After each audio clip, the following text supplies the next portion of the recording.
वटपौर्णिमा म्हटलं की डोळ्यांसमोर उभी राहते ती पतीच्या दीर्घायुष्यासाठी वडाची पूजा करणारी स्त्री।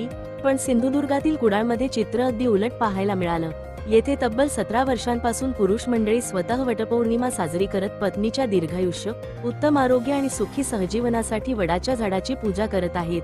परंपरेला समतेची सुंदर जोड देणारा हा अनोखा उपक्रम सध्या सर्वांचे लक्ष वेधून घेत आहे।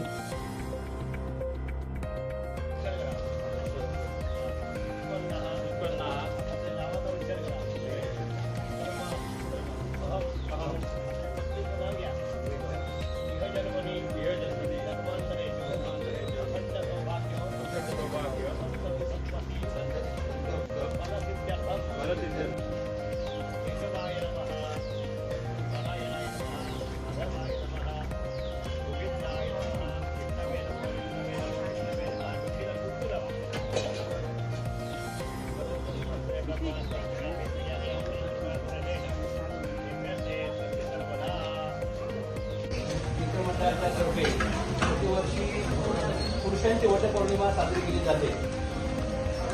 पुरुषांच्या प्रगतीमध्ये स्त्रियांचा जो वाटा आहे त्याचं कुठे स्मरण करावं, त्याच्यामध्ये श्रद्धाभाव व्यक्त करण्याच्या उद्देशाने ही एक आगळीवेगळी पुरुषांची वटपौर्णिमा आम्ही साजरी करत आहोत। हे 18 वर्ष आहे आणि त्या निमित्ताने त्या स्त्रियांना एक बळ मिळावं। आपल्या संस्कृतीमध्ये महिला म्हणजे पत्नी आपल्या पतीला दीर्घायुष्य लाभो यासाठी वटसावित्रीचे व्रत करते। तर त्याचप्रमाणे आपणही त्यांच्या पत्नीसाठी ते व्रत करावं अशी संकल्पना आम्ही 18 वर्षापूर्वी मनात आली। डॉक्टर संजय निगुडकर आम्ही सर्व मित्र मंडळी एकत्र येऊन ते व्रत आम्ही सुरू केलं आणि आता 18 वर्ष आहे।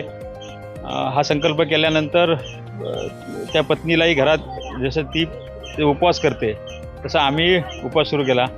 पहिल्यानंतर आमचा पहिलाच उपवास असल्यामुळे थोडंसं मध्ये खाण्याचा मोह झाला, परंतु पत्नीने थांबवला। परंतु ते व्रत नंतर आम्ही अखंडित चालू ठेवलं आणि याच्या पुढेही ते व्रत चालू ठेवू। ही एक भावना आहे की ती आपल्यासाठी करते, आपण तिच्यासाठी करावं। हा 2 चाकांचा रथ आहे, त्या दोन्ही चाकं तितकीच सक्षम असावी अशी गोष्ट। वडाला फेरे मारताना त्यांचा हेतू काय? ती एक पुरुषांनी एकत्र येऊन जेव्हा आम्ही आमच्या पत्नीसाठी करतो, तेही ज्यांचेही लग्न व्हायचे आहेत त्या भविष्यात मिळणाऱ्या पत्नीची आतापासूनच व्रत घेण्याची संकल्पना ती आहे आणि चांगली मेसेज जातो मध्ये कुठंतरी कुठल्याही मार्गाला न जाता पुरुष चांगल्या मार्गाला येत असेल तर तो एक चांगला प्रयत्न आहे। उमेश गाळवणकर, कुडाळ।